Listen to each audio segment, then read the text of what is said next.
السلام علیکم ورحمۃ اللہ وبرکاتہ۔ برادران ملت اسلامیہ، ناظرین اکرام،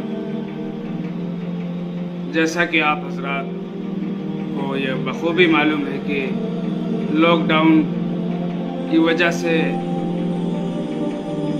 5 وقتہ نماز، تراویح کی نماز، جمعہ کے بدلے ظہر کی نماز ہم سب لوگ اپنے اپنے گھروں میں پڑھ رہے ہیں۔ یہ مجبوری ہے اور اس مجبوری کے تحت ہمیں اپنے گھروں پہ نماز پڑھنا پڑ رہا ہے۔ اب کل جمعۃ الوداع، رمضان المبارک کا آخری جمعہ، جسے ہم الوداع جمعہ کہتے ہیں، لوگ الوداع جمعہ کو لے کر کے بہت پریشان رہتے ہیں کہ ان کے سمجھ میں ایسا آتا ہے کہ الوداع جمعہ جو ہے، الوداع کچھ الگ ہے۔ الوداع جسے کہتے ہیں وہ کچھ الگ نماز ہے۔ یہاں تک ہم نے دیکھا ہے، مشاہدے میں آیا ہے کہ لوگ الوداع کے لیے خاص کر کے نئے کپڑے وغیرہ بھی سلواتے ہیں، انتظام کرتے ہیں، جبکہ الوداع کے دن خطبہ جمعہ میں الوداع کا جو خطبہ ہوتا ہے، اللہ کے نیک لوگ اس دن روتے ہیں اور یہ دعائیں کرتے ہیں کہ اللہ تبارک و تعالی مجھے آئندہ سال بھی رمضان المبارک کے روزے عطا فرما، جسے ہم پھر سے تیری بارگاہ میں روزے رکھیں اور تیری عبادتیں کریں۔ الوداع جمعہ کے خطبے میں لوگ روتے ہیں یہ سوچ کر کے کہ کہیں ایسا نہ ہو کہ یہ ہماری زندگی کا آخری رمضان ہو۔ بہرحال ایک صاحب نے اپنے ایک دوست سے پوچھا کہ یار ایک بات بتاؤ، پچھلے سال الوداع کس دن تھا؟ وہ بیچارے سیدھے سادے کچھ سوچے اور سوچ کے جوڑ گاٹ کے بولتے ہیں کہ پچھلے سال الوداع شاید سنڈے کو تھا، اتوار کے دن تھا۔ اب بتائیے کتنے ایسے مسلمان ہیں جنہیں یہ نہیں پتا کہ الوداع رمضان المبارک کے آخری جمعہ کو کہتے ہیں، یہی نہیں پتا ہے۔ دنیا کی تمام چیزیں ہم سیکھتے ہیں، پتہ کرتے ہیں، نالج میں اپنی لاتے ہیں، لیکن دین سیکھنے کا ہمیں وقت نہیں ہے۔ اللہ تبارک و تعالی ہم سب کو دین سیکھنے کی سچی پکی توفیق عطا فرمائے۔ بہرحال ہمیں چاہیے کہ جہاں سے تمام چیزوں کی فکر ہم کرتے ہیں، تمام چیزیں دنیاوی سیکھتے ہیں، تو ہمیں دین کی معلومات بھی سیکھنی چاہیے، لینی چاہیے۔ یہ ہمارا فرض ہے۔ طلب العلم فریضۃ علی کل مسلمۃ و مسلمہ۔ اللہ کے نبی صلی اللہ علیہ وسلم نے فرمایا کہ علم دین کا حاصل کرنا فرض ہے، خواہ وہ مرد ہو یا عورت، سب پر فرض کیا گیا ہے۔ لیکن ہم دنیا کی تمام نالج اکٹھا کرتے ہیں، لیکن دین کے معاملے میں بالکل زیرو نظر آتے ہیں۔ لہذا ہماری یہ جو کمی ہے، اسے ہمیں دور کرنے کی بہت سخت ضرورت ہے۔ اکثر یہ دیکھا گیا کہ جب عید کا دن آتا ہے، عید کی نماز سے پہلے لوگ اتنا ٹینشن فکر میں رہتے ہیں کہ نماز کیسے پڑھیں گے، کس طریقے سے، بڑی ڈیفیکلٹی ان کو سمجھ میں آتی ہے، بڑی پریشانی نظر آتی ہے کہ یہ نماز میں بڑی مشکلیں ہیں، کیسے پڑھیں گے، بھول نہ جائیں۔ لیکن ایسا نہیں ہے۔ عید کی نماز کیسے پڑھیں، عید کی نماز کا وقت کب سے شروع ہوتا ہے، کب تک رہتا ہے، اور عید کی نماز کی نیت کیا ہے، تو دوستو یہ سب میں بہت آسان طریقے سے آپ کو بتانے کی کوشش کروں گا۔ آپ بس غور سے سنیں اور دیکھیں، انشاءاللہ تعالیٰ پھر دوبارہ کبھی بھولیں گے نہیں۔ میں جس انداز سے، جس طریقے سے بتانے کی کوشش کروں گا، آپ غور سے سنیں اور دیکھیں۔ سب سے پہلے مسئلہ آتا ہے کہ عید کی نماز کا وقت کب شروع ہوتا ہے اور کب تک رہتا ہے۔ تو دوستو یہ عید کی نماز کا وقت صبح سورج نکلنے کے 20 منٹ کے بعد شروع ہوتا ہے، جو چاشت کی نماز کا وقت بھی